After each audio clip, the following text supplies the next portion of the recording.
आपने अपने आसपास या फिर न्यूज में जीडीपी के बारे में सुना होगा। तो आज के वीडियो में हम जानेंगे कि जीडीपी क्या होता है। जीडीपी शब्द का प्रयोग सबसे पहले अमेरिकी इकोनॉमिस्ट साइमन के द्वारा 1935 में किया गया। जीडीपी का फुल फॉर्म होता है gross domestic product. Gross means total, domestic means India political boundary के अंदर बना हुआ, और प्रोडक्ट में आते हैं गुड एंड सर्विसेज जो एक साल के अंदर प्रोड्यूस हुए हैं। अगर इसे आसान भाषा में समझें तो किसी देश की सीमा में एक निर्धारित समय के अंदर तैयार सभी वस्तुओं और सेवाओं के टोटल मार्केट वैल्यू को सकल घरेलू उत्पाद यानी जीडीपी कहते हैं। जीडीपी किसी प्रोडक्ट के अंतिम मूल्य पर निर्धारित किया जाता है। अंतिम मूल्य यानी कि मान लीजिए कोई कार कंपनी एक कार बनाती है और उस कार की कीमत 10 लाख रुपए रखती है, लेकिन जब तक वो कार कोई खरीद नहीं लेता तब तक वो जीडीपी में ऐड नहीं होगा। जीडीपी में वही प्रोडक्ट ऐड होता है जो इंडिया में बना होता है। अगर कोई प्रोडक्ट चीन में बना और इंडिया में बिकता है तो इसे इंडिया का जीडीपी नहीं चीन का जीडीपी बढ़ेगा। इसलिए आप भी जितना हो सके मेक इन इंडिया वाला ही प्रोडक्ट यूज करें। जीडीपी हमारी अर्थव्यवस्था की सभी एक्टिविटी के लेवल को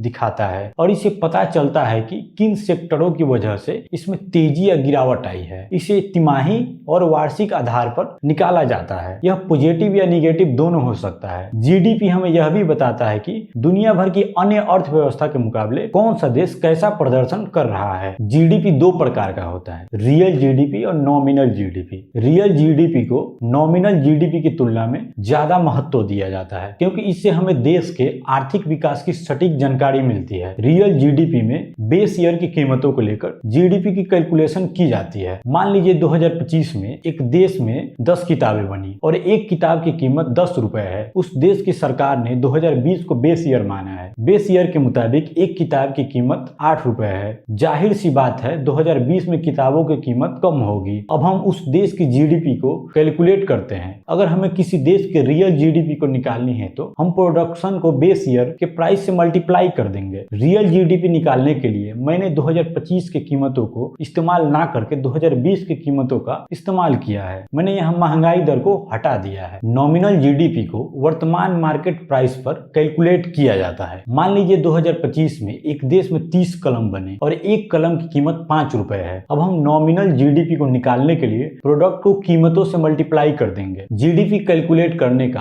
फॉर्मूला होता है GDP equal to consumption plus gross investment plus government consumption plus export minus import. अभी वर्तमान में वर्ल्ड जीडीपी रैंकिंग में भारत 5वें नंबर पर है। पहले नंबर पर अमेरिका, दूसरे नंबर पर चीन, तीसरे नंबर पर जापान और चौथे नंबर पर जर्मनी है। और ये रैंकिंग हमेशा चेंज होते रहता है। आज के वीडियो में इतना ही, मिलते हैं अगले वीडियो में।